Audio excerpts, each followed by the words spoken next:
Madame, Monsieur, bonsoir et merci de nous rejoindre sur la première. Ravi de vous retrouver en cette nouvelle année. Voici les titres de votre journal.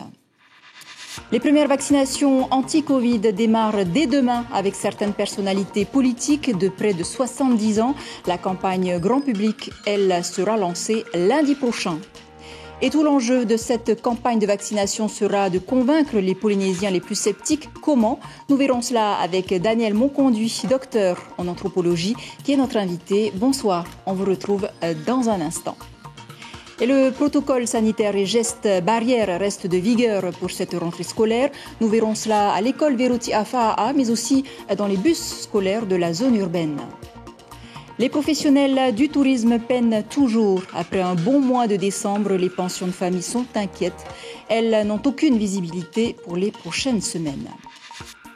Enfin, notre rubrique Au cœur du Fénois revient ce soir. Plein phare sur le rocher du Paris, situé à Tiarei, lieu privilégié des surfeurs, mais pas seulement. C'est à découvrir en fin de ce journal. Comme je vous le disais en titre, la campagne de vaccination contre le Covid-19 démarre dans exactement une semaine. Plus de 17 000 doses sont arrivées en Polynésie. Objectif annoncé par le ministre de la Santé, Jacques Reynald, protéger 70% de la population polynésienne. L'avis des Polynésiens est plutôt mitigé sur la question. Natacha Silagé et Patrick Tinsi. Le vaccin qui doit tout changer. Tandis que les injections trouvent leur rythme dans l'Hexagone, la Polynésie a reçu ses doses. 17 550 à conserver à moins 70 degrés pour 8 775 personnes. Une première phase de vaccination qui ne fait pas l'unanimité. En plein dépistage, les avis sur le vaccin sont tranchés. Moi, je veux être vacciné. Pourquoi vous faites confiance, vous avez confiance dans ce vaccin? Oui, absolument. Advienne que pourra, hein. De toute façon, j'ai un certain âge de faire vacciner. Je suis contre dans la mesure où tout ça, c'est une mascarade. Le pognon, c'est le pognon qui dirige le monde. En Polynésie, 17 000 personnes contaminées et 124 morts. La campagne de vaccination va permettre de réduire la transmission du virus, assurent les professionnels de santé. Les plus de 75 ans sont prioritaires, comme les personnes à risque. On a besoin de la vaccination pour deux raisons. Donc, protéger ces personnes qui sont à risque. Et deuxièmement, éviter l'encombrement ou le fait qu'il y ait trop de personnes hospitalisées en réanimation et qu'on soit obligé de choisir à un moment donné qui on garde et qui on... Moi, je trouve que cette histoire de Covid, c'est que des conneries. Donc tu ne feras pas vacciner. Le vaccin, ça ne protège pas? Je sais pas.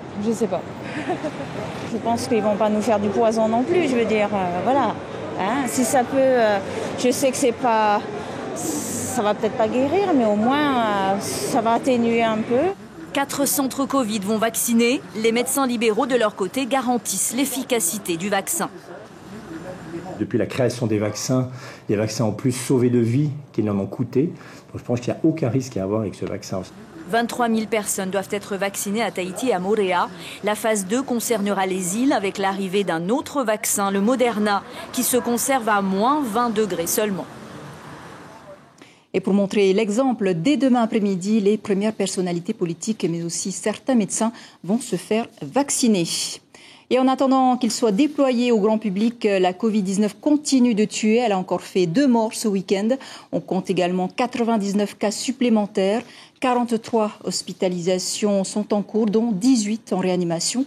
Un chiffre en baisse depuis plusieurs semaines, mais toujours à un niveau qui dépasse les capacités normales de l'hôpital. 14 réservistes infirmiers spécialisés en réanimation sont donc arrivés à Tahiti vendredi en renfort au CHPF pour une durée de 3 semaines. Et l'arrivée du vaccin pourrait endiguer la pandémie de coronavirus. Daniel Monconduit, merci d'être avec nous. Vous êtes là en tant qu'anthropologue. Comment expliquez-vous le scepticisme des Polynésiens face au vaccin anti-Covid? Alors, ce n'est pas des Polynésiens. Je crois que dans le monde entier, et j'oserais dire de tout temps, il faudrait rappeler la résistance au vaccin depuis son origine. En fait, il faut savoir que le mot vaccin vient d'un virus qui était un virus bovin qui était en Angleterre, qui s'appelait la vaccine. Et on avait remarqué que les fermières qui soignaient ces bêtes n'étaient pas atteintes de la variole. Et c'est un médecin anglais, le docteur Jenner, qui a eu l'idée d'inoculer des parties de ces animaux infectés aux humains pour voir l'effet. Et effectivement, il a vérifié que c'était efficace. Et c'est ainsi que le premier vaccin a eu lieu au début du 19e siècle, en 1905. Et c'est à partir du pus d'une femme infectée qu'on a mis un enfant pour créer le premier vaccin. Et là, il y avait des débats terribles. Mais c'est quoi cette histoire de faire ça? C'est dangereux. Deuxièmement, il y avait des débats religieux, on en parlera peut-être. Et ensuite, voilà, quand il est devenu obligatoire au milieu du 19e siècle... La notion de vaccination fait peur partout, oui. Même en France. Comment rassurer les Polynésiens? En écoutant pourquoi ils ont peur. D'abord, je pense surtout qu'il y a ce nouveau type de vaccin qui fait peur, parce qu'on prend du matériel génétique. Ce n'est pas un vaccin ordinaire. Deuxièmement, ça a été fait dans des conditions très rapides. Donc je pense qu'il faut donner des explications à cette modernité, c'est-à dire qu'on cherche à comprendre aujourd'hui, et c'est une bonne chose. Ce vaccin a aussi été développé à vitesse grand V. Est-ce qu'il ne faudrait pas en avoir peur, justement? Alors, c'est pas moi de le dire, mais ce qui est certain, c'est qu'on ne met pas en avant, on ne souligne pas suffisamment le fait que c'est lié à une découverte sur le matériel génétique qui a permis cette avancée qui était déjà en préparation. C'est une avancée, c'est comme si on a un nouveau type de vaccin, c'est une découverte en fait, et ça augure d'une nouvelle ère de la vaccination. Et donc il faut un courage collectif pour oser un nouveau type de vaccin. Voilà peut-être l'argument qui pourrait porter.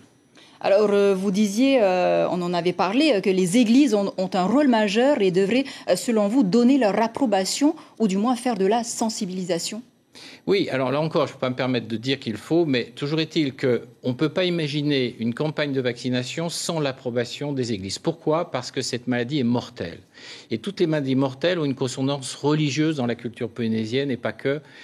Mais ça veut dire que... Qu'est-ce que les églises ont à dire sur le pouvoir de Dieu de soigner cette épidémie directement ou pas? Chez nos patients, la principale souffrance spirituelle, la principale souffrance de nos patients atteints du Covid, c'est la souffrance spirituelle. Pourquoi moi, j'ai été touché?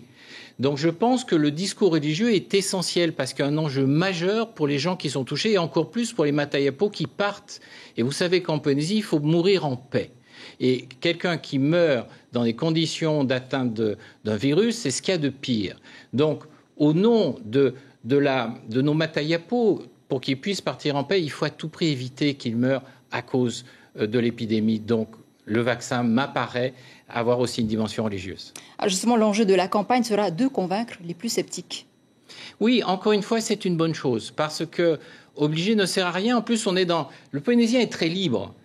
On dit d'ailleurs, c'est un anthropologue qui avait dit, il y a la logique de l'incertitude dans le parcours polynésien par rapport aux soins. On ne sait jamais comment il va s'y prendre parce qu'il a plein de propositions différentes, de cultures différentes, et c'est souvent l'anxiété qui l'emporte en finale. C'est-à-dire que si jamais l'épidémie reste calme, entre guillemets, ne s'aggrave pas, ce sera difficile de convaincre. Maintenant, si effectivement l'épidémie repart, je pense qu'il y aura une anxiété collective qui est plutôt favorable à quand même tenter cette nouvelle aventure vaccinale.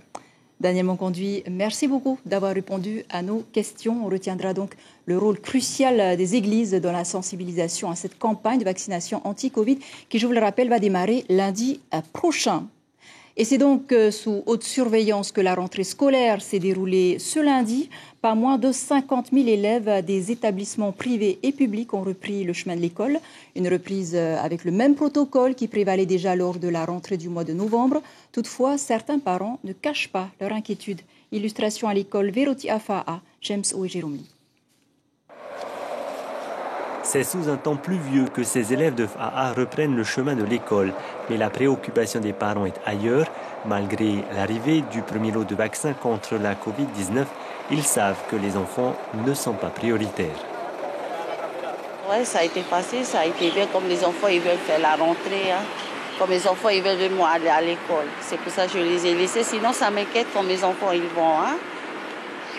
Sinon, je fais confiance à l'école. Je les fais confiance qui s'occupent des enfants à l'école. Après 4 semaines de vacances scolaires, le protocole sanitaire reste le même à l'école Verotia. Il faut se laver les mains avant d'entrer et le port du masque est obligatoire pour les plus de 11 ans. Il y a certains parents qu'il faut rappeler pour porter le masque. Mais après, il y a rarement, presque pas des gens qui s'inquiètent pour les gestes barrières. Je lui dis qu'il faut faire attention à l'école. On lui donne du gel aussi à l'intérieur. Puis même à la maison, on l'apprend toujours qu'il faut prendre ses précautions vis-à-vis à l'école aussi. La semaine dernière, 352 personnes ont été testées positives à la Covid-19.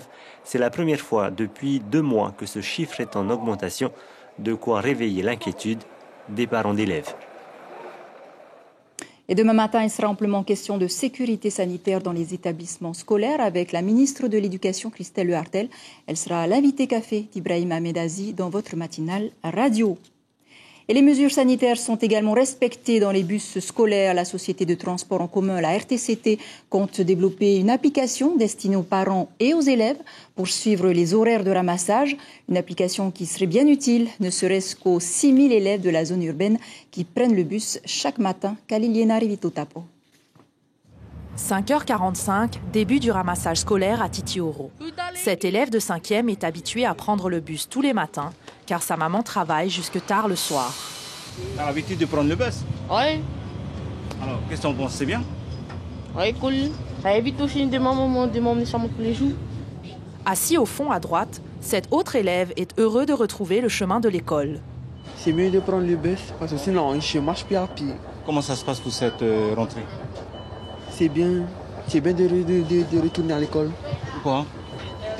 De retrouver les collègues. En plus du chauffeur, chaque bus compte un convoyeur qui joue un rôle bien précis. Mon rôle dans le bus, c'est être convoyeur, placer les élèves, mettre en sécurité. Pour améliorer le ramassage scolaire, une nouvelle version de l'application Tere Tahiti est en cours d'étude. Dans un premier temps, nous avons lancé l'application Tere Tahiti à l'usage des clients de la ligne régulière, mais cette application est amenée plus tard à évoluer pour pouvoir enseigner les parents et les élèves, donc une application qui sera dédiée au transport scolaire. Les élèves du collège et du lycée sont ramassés et déposés en priorité, ce qui permet aux plus jeunes de maternelle et primaire de se lever un peu plus tard. L'objectif reste le même, que tout le monde arrive à l'heure pour l'école. Et puis, dans les structures scolaires différentes, on respecte aussi la sécurité des enfants sur les hauteurs de la mission. La directrice de la petite école Montessori s'assure que toutes les précautions sont prises pour éviter une contamination. Cependant, pas de port du masque, comme dans les écoles d'enseignement traditionnelles.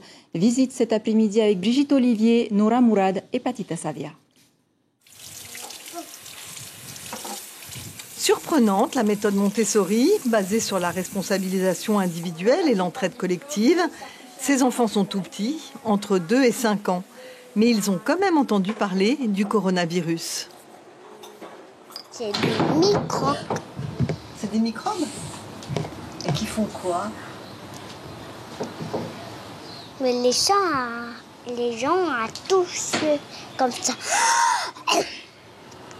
Ils font comme ça, ils toussent comme ça? Ouais, ils toussent pas ta coude. D'accord, donc il faut mettre un masque, c'est ça? Et ici, quand tu viens à l'école ici, tu mets un masque? Hey, non. Tu vas pas ta voiture. Quand j'ai mis mon masque, j'ai pas toussé.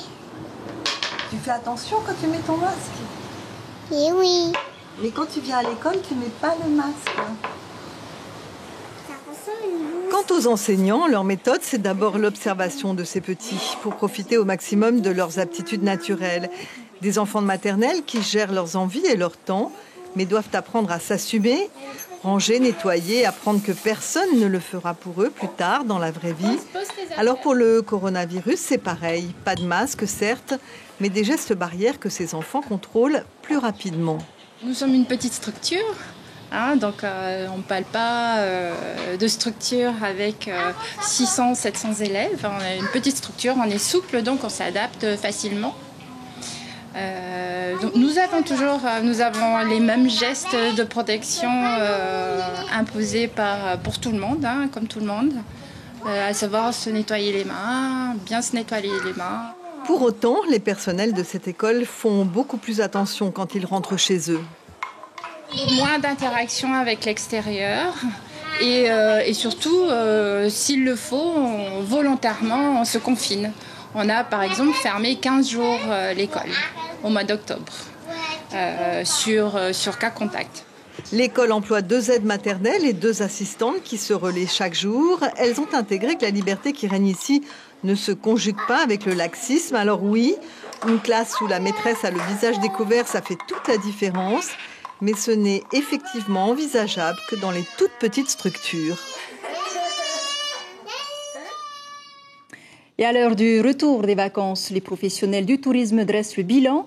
Décembre a été un bon mois en termes de fréquentation, puisque cette année, les Polynésiens ont décidé de se détendre dans les îles.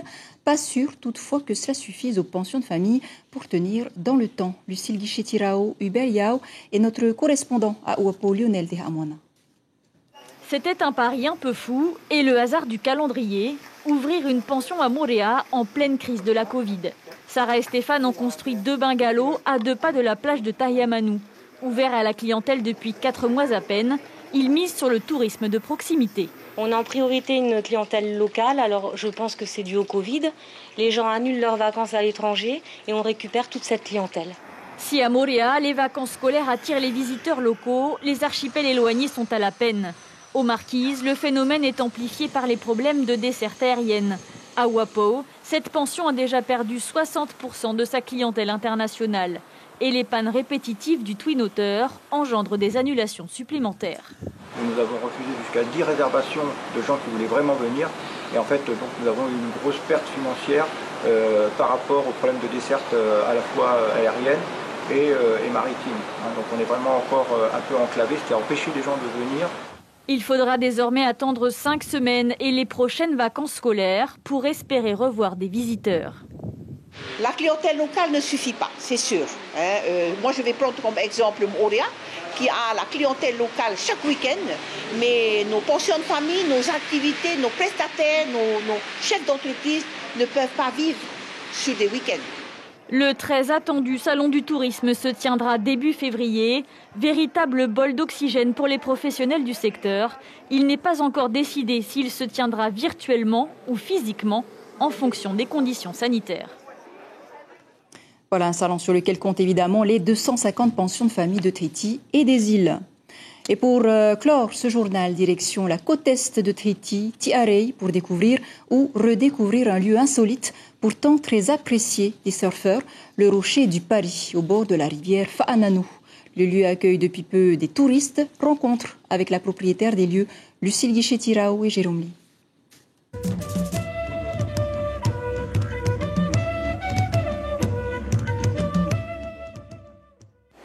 C'est un lieu fréquenté uniquement par les riverains. Au bord de la rivière Fa'ananu, cette plage de Tiarei n'a pas d'accès public. Mais la véritable exception de cet endroit, c'est ce rocher basaltique. Tantôt île, tantôt péninsule, il est surtout un rempart contre les assauts des vagues. Si le rocher, le Paris n'existait pas, il n'y aurait tout simplement pas de terrain. On y venait principalement le week-end, avec mes parents, la famille, les grands-parents, les amis. Ce qui a changé, on va dire, c'est peut-être cette montée des eaux qui est quand même visible de par cet ensablement qui disparaît quand même tout doucement. C'est-à-dire avant c'était comment ? Vous rajoutez 15 mètres. Alors, pour continuer de se protéger de la houle, Martine Neza a enroché et planté des raisins de mer pour retenir la terre. Et sur ce terrain familial, elle a décidé d'ouvrir un phare d'hôtes il y a 3 ans. Devant, le littoral change 4 à 5 fois par an, en fonction des houles et de la rivière.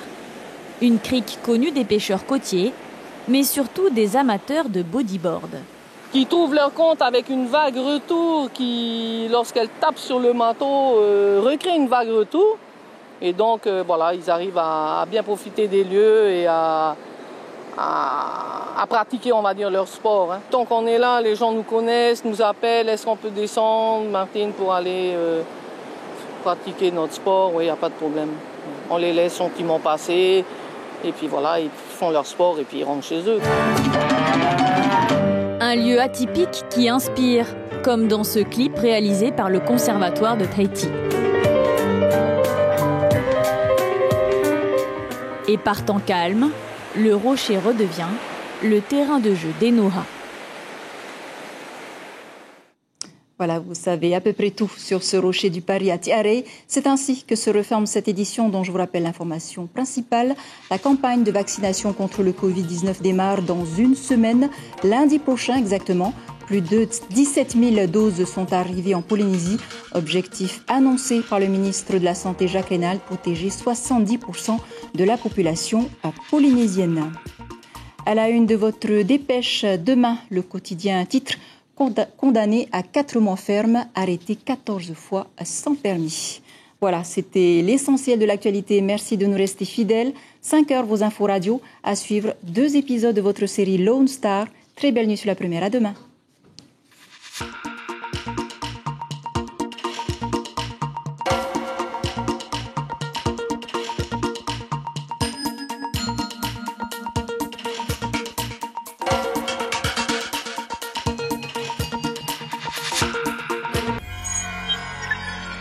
Retrouvez ce programme en replay sur notre site internet